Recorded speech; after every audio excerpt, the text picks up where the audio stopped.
there.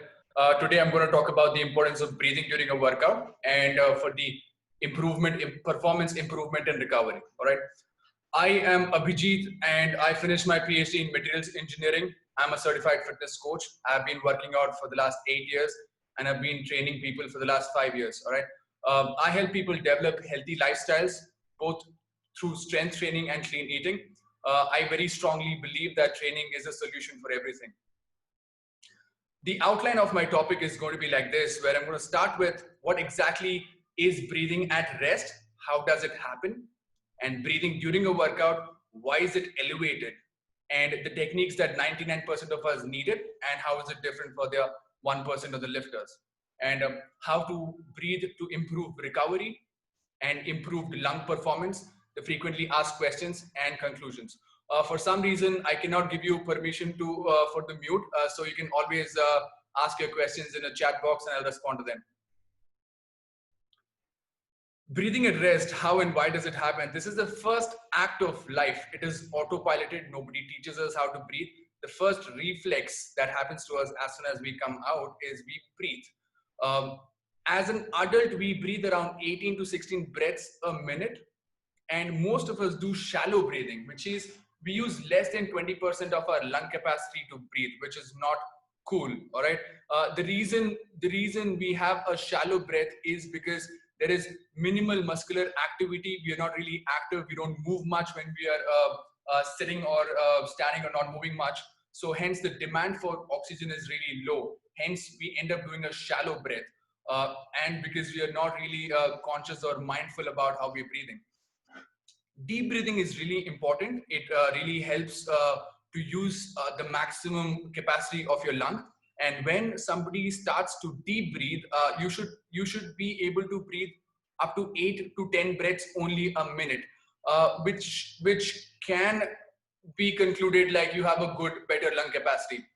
If you look at the image on your right side, it shows a very well-known respiratory system image. Where when you breathe, basically the air either enters from your nose or your mouth and enters all the way into the larynx and trachea and goes into the lungs. What we know about is those big packets, we know that they're lungs, but there are very tiny sacs at the end of the, in the lungs called as alveoli, which basically absorb the oxygen and then dissolve them in the blood, and then your heart pumps it everywhere to your organs and your muscles, right? So just imagine your mouth to be point A on the screen and your alveoli as point B on the screen. All right, I'm just going to tell you more in detail in the next slide. And the distance between them is so much. All right. So what basically happens here during a workout? Why do we usually people either breathe too fast or too slow or too shallow, or basically most of them have no control when they're doing circuit training? I'm sure you've had this instance when you went for a short jog and you went out of breath. That is because there is no control over breathing. You haven't been taught how to breathe. Why do we pant? What is the reason that we pant? Is because basically when you run, jog, or when you work out or do anything, any physical activity, it increases the muscular activity. As the increase in muscular activity goes up, your body is using oxygen. Understand, oxygen is the kind of fuel for you to move, to generate force, right? So as you move, as your physical activity increases, your body starts breathing in, pulling in more air. So now you start breathing about 40 to 80 breaths or sometimes even more per minute. All right. Also, when there is way more carbon dioxide left in the lungs, it triggers the breathing. The reason we breathe is because carbon dioxide in the lungs triggers the breathing. That's the whole point. That's how the brain works. When it detects more carbon dioxide in the lungs, it starts to breathe. All right. And what exactly happens when you breathe is the circulation improves, right? There is increased circulation. All that oxygen that is dissolved in your blood right now moves to the ends of your organs or ends of the muscle, and hence you can continue the movement. And hence we call this muscular endurance. All right. So if you see the image in the right top, you see what exactly shallow breathing. So in shallow breathing, you can see that the air is not getting into the deeper depths of the lungs. So you're not actually recovering. You're not actually letting the lung to absorb the oxygen from the breath, basically. So again, so just from the image at the bottom center, you can see A and B, right? So just imagine your A is your mouth. and B is the alveoli, the deeper depths of the lung, which helps dissolve the oxygen into the blood. All right. So what exactly happens in a shallow breath is you are not breathing in completely. You're just going halfway and coming back. That's the reason when you pant, that happens because you're not breathing in completely. You're not taking in way more air. You're not taking in way more oxygen. So now your recovery is slowing down. Hence, it takes way more time for you to recover from an intense, high intensity workout. All right. What are the techniques used for 99% of us is basically you need to understand what is a positive move and what is a negative move in any workout. All right. Uh, if the muscle is lengthening in any movement, if your muscle is lengthening, that's called a negative movement. When your muscle is lengthening, it's called a negative movement, and your muscle is contracting or shortening, it's called a positive movement. So as you go for, suppose, let's take an example of a squat, or let me show you a squat. So if you see the top right image, you see that person is going into an eccentric. Eccentric is a negative when you're going towards gravity, when your muscle is contracting, when your muscle is lengthening, I'm sorry, is what happens is you need to start breathing in when you go down, and at the bottommost point you hold and you come back. And when you come back and stand, that's when you start breathing out. So what I advise most people is to, if staying at the top of the squat position is considered to be 0 and the bottom of the squat position is to be considered as 100, start breathing in from 0 to 50 through the midway. Start breathing in and now hold your breath, because the reason we hold our breath is because for core stability, and you come back up, and after you pass that halfway mark, you start breathing out again. All right. That is what 99% of people are supposed to use. That's the most simplest method of breathing during a training. All right. Why do we need to train? Why do we need to breathe in during negative and breathe out during a positive? Is to have a way more stable core. What exactly is core now? Core is everything that surrounds your lungs. All right. Everything surrounds your lungs, basically your abdomen, your oblique, and your lower back. It creates a very strong structure so that you can end up lifting heavier weights.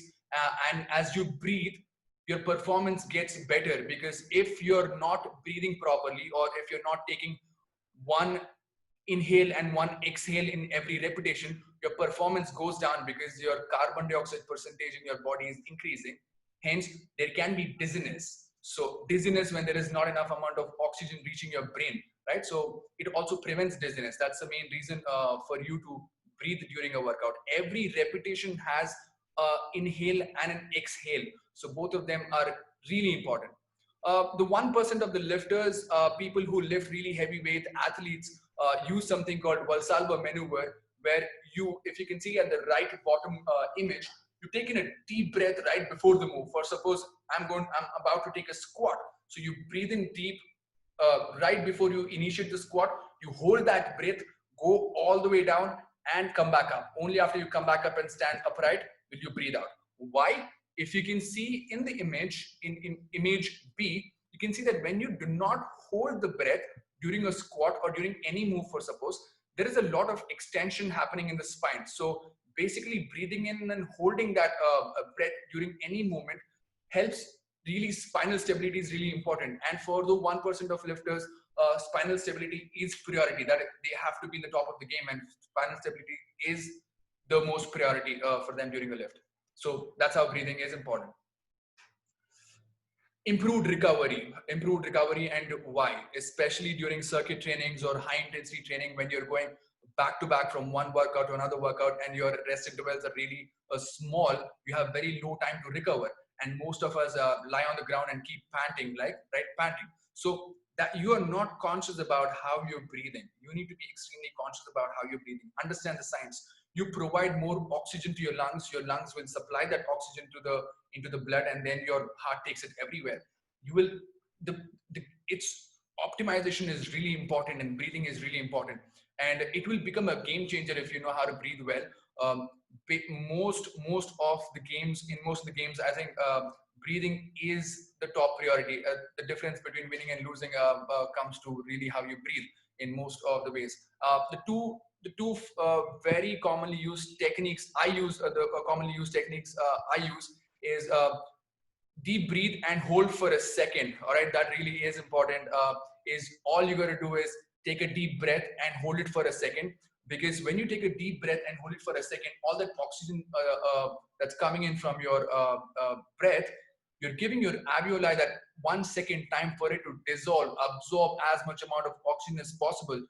You don't want to breathe in and out really quick. So that way it really helps. When you try that for the first time, the first 3 to 4 breaths is going to be difficult because you're not used to that kind of breathing. All right, because you're not used to that kind of breathing. So because your body wants to really pant, because it naturally wants to pant. But when you take a deep breath and hold it there, it really feels uncomfortable for the first 3 to 5 breaths. But trust me, your heart rate is going to drop down significantly very fast, and you're going to feel way more in control when you breathe like that. That's the most common thing that we do when we have a panic attack or an anxiety attack, right? We take a deep breath and hold it and let go, because you know that holding the breath will let more oxygen dissolve into the blood, and it makes you feel better. All right. The second technique is called the Wim Hof technique, where you breathe in way more than you can breathe out. This is a very complex breathing technique, and I would not recommend anyone to do it unless you have a trained professional who's teaching you how to breathe. We'll talk about this at the end of the session today. How do you improve lung performance? This is the most commonly asked question: is how do I improve my lung performance, especially during this time? During the COVID season, everybody there used to be a forward message saying, if you can hold your breath for 30 seconds, that means you are COVID free. That's very funny, but basically there are ways to improve your lung capacity. The most commonly used technique is called the diaphragmatic breathing or the belly breathing. How to do it is you can either sit down on a chair or go down on your back and place your palm on your belly and take a deep breath and feel that palm raise up, and then exhale. Take at least 3 to 5 seconds to breathe in and 3 to 5 seconds to exhale. So basically your diaphragm is helping you. The contraction of the diaphragm is helping the lungs expand and contract. So that really helps you to understand and be more mindful about your breathing. The other technique is called the box breathing technique, where you take a set amount of time, for suppose 3 to 4 seconds to breathe in, and then you hold that for 3 to 4 seconds, and then you start exhaling for 3 to 4 seconds, and then you stay there without any oxygen in your lungs for 3 to 4 seconds. These are something that you can do anytime. You don't need to stay at a gym or actually be in a training zone to do these breathing techniques. You can do it when you wake up or when you sleep or when you're driving or during also work. So it really keeps you very mindful about how you're breathing. It's really important. The other easier way to improve your lung performance is by training. Do anything, at least train for at least of 2 hours a week. That is on an average of 17 minutes a day, which is really simple. It can be done.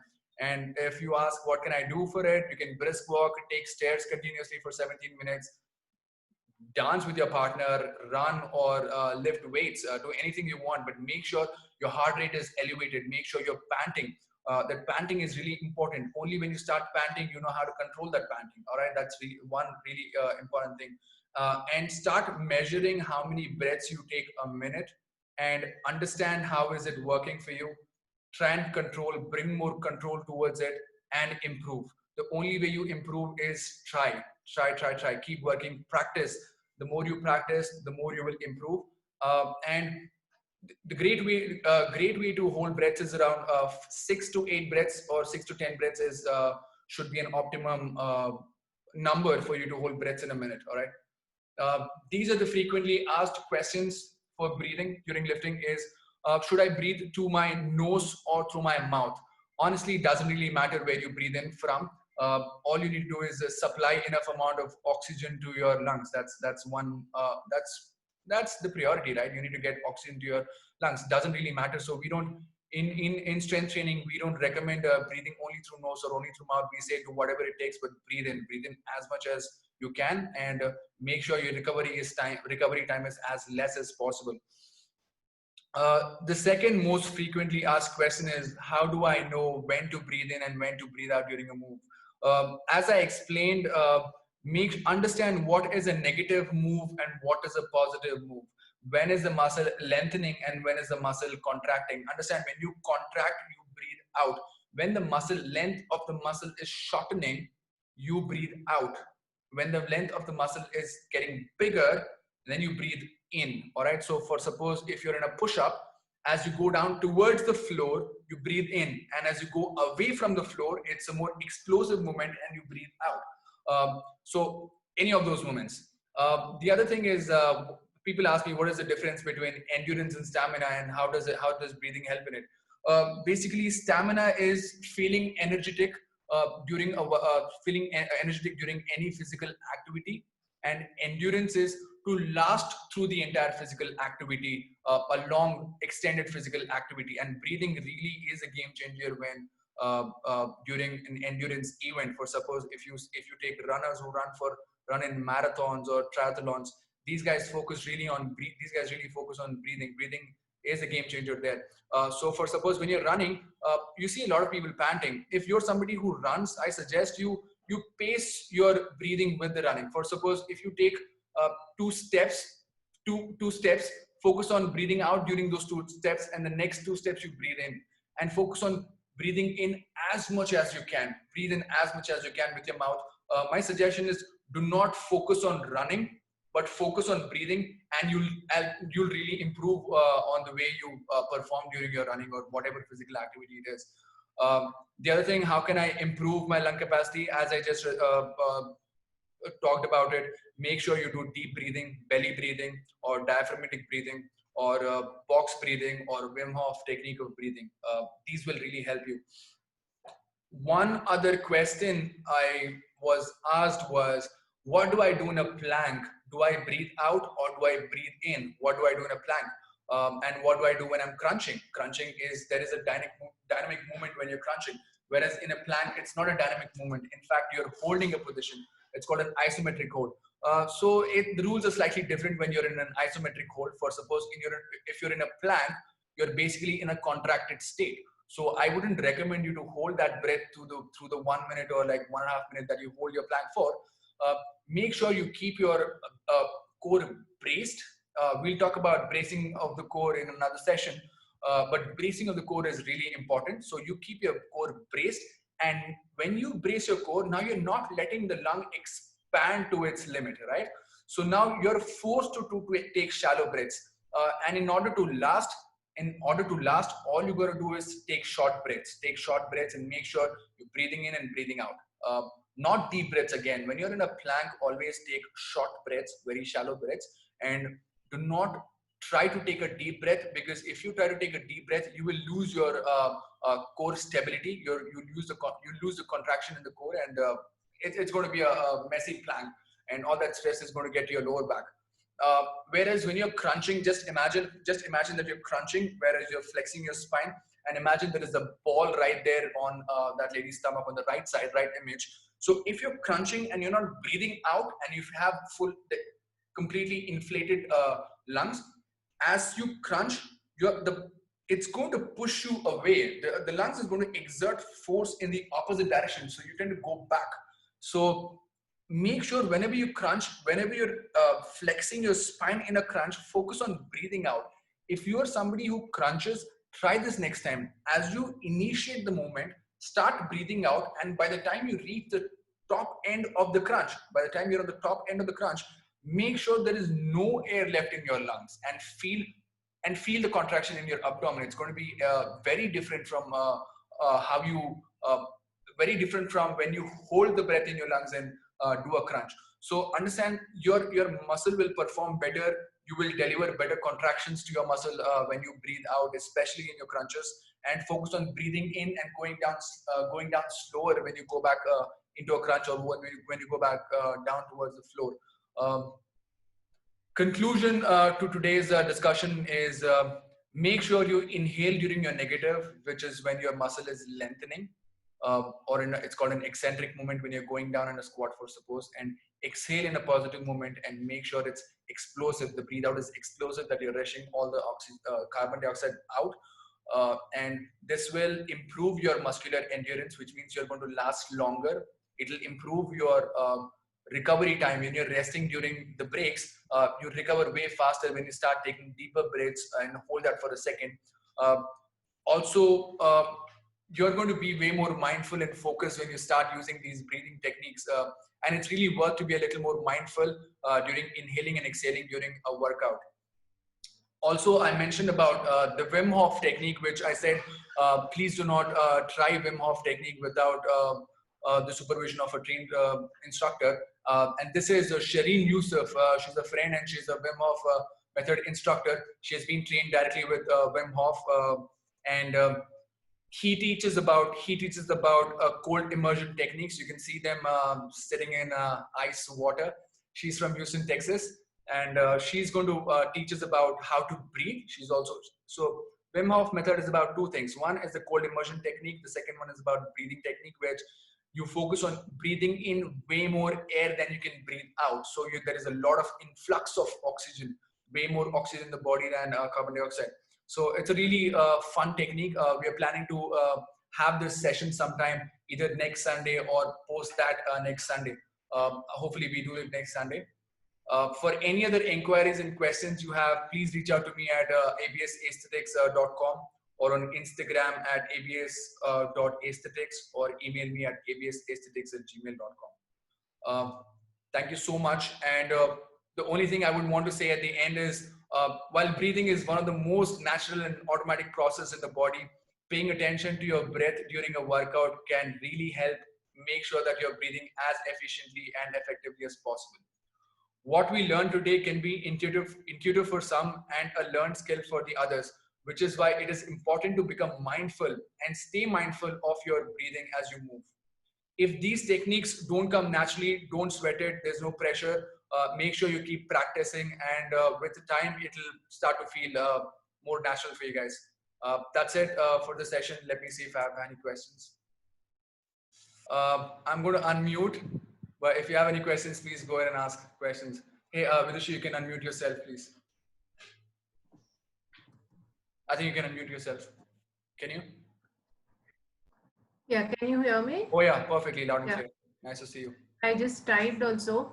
My question was, does this breathing, like the mindful breathing and all that we do during workouts, help improve the sleeping heart rate?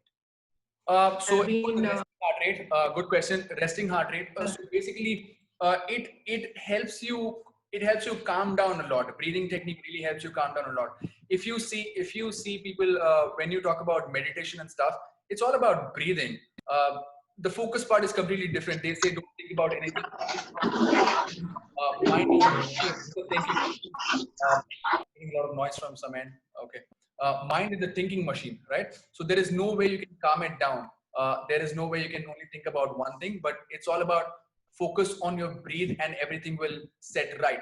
Again, understand, I will answer your question in a tricky way where I will say that yes, breathing during your workout or breathing naturally during the day will help you improve the sleep quality, because if you breathe well and if you breathe mindfully, now there is way less anxiety.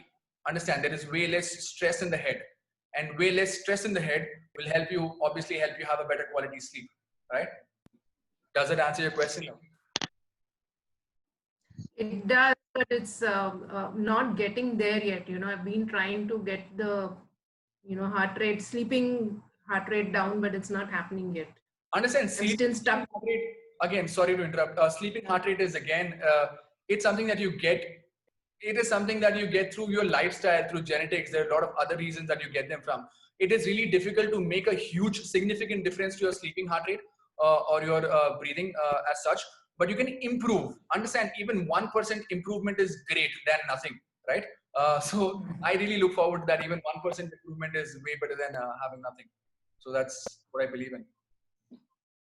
Any other follow-up questions you have? Unmute all. Okay.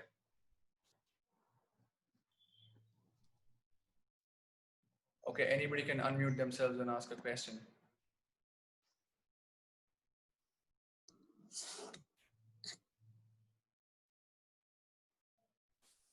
Abhijit, this is Rohit. Rohit sir, hi, I can hear you. Right.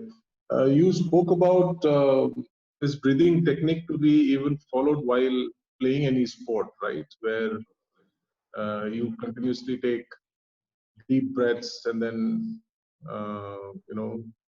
try and have lesser breaths as compared to what a normal human being, right? And I've heard about it. A lot of players do it, like Roger Federer does it, and Ronaldo, and all those football players also do it, right? That's why they last long.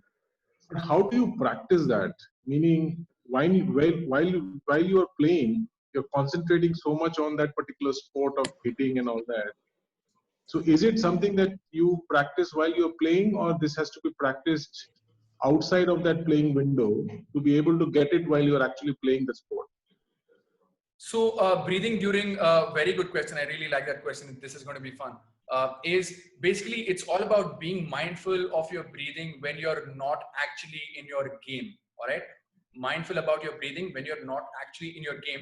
So this is going to make sure that you're way more mindful about your breathing. I'm going to get deeper into it. So if you see anybody in long tennis or in a regular tennis match, when you beat the ball or when you beat the cock, basically you end up contracting. Your body goes into a contraction, and there is a short breathe out. Your muscles contract, your core will contract.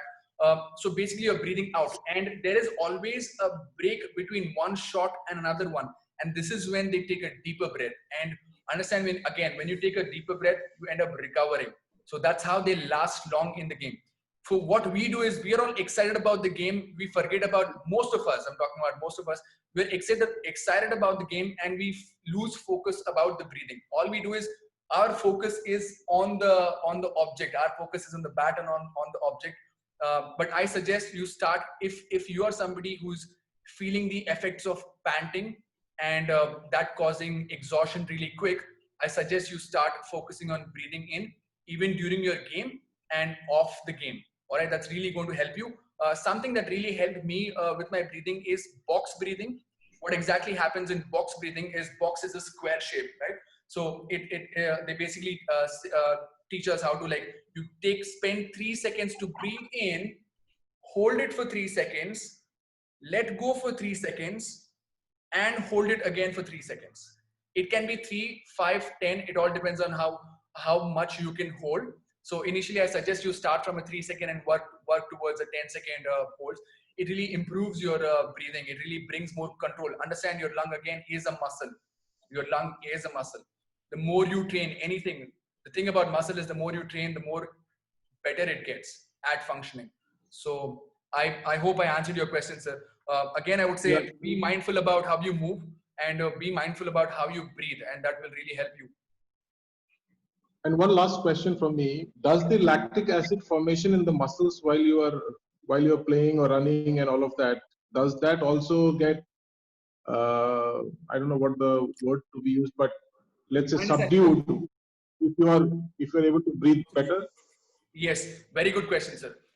Very, very good question. So this is basically what we feel in the gym when you were in a circuit training, when you're going from one workout to another back to back, or when you're training or running, there is a lot of burn. Understand, when I started running, I used to hate running. I still hate running. The reason I never used to like running is because you end up panting way too soon. Because I didn't know how to breathe, your legs start burning because of the lot of lactic acid production in the legs, right? So focusing on, understand again, what I would suggest or I would recommend is, focus on breathing in way more, like improve your lung capacity, focus on use your lung capacity to its 100% and breathe in as much as you can. This is really going to decrease the lactic acid production. It will not decrease, but it will increase the blood flow there. Understand, the reason the lactic acid is being produced there is because of inefficient blood flow to that muscle, right? When you're working out, for suppose you're doing a squat, when we do a partial squat continuously back to back, there is a lot of lactic acid being produced there, and you're losing your breathing. All right, you're not breathing in enough. When you're in a partial squat, you're not. All of my students know that we do a partial squat, and our goal is to make sure it burns, right? So it's all about creating more lactic acid, and if you breathe in deeper, you will create less lactic acid by pushing in way more blood in that area. So yeah, if that answers your question. All right, we'll end that session for today. And if you have any other questions, you can always reach out to me and then ask your questions. All right. You guys have a nice Sunday. I'll see you guys soon. Thank you.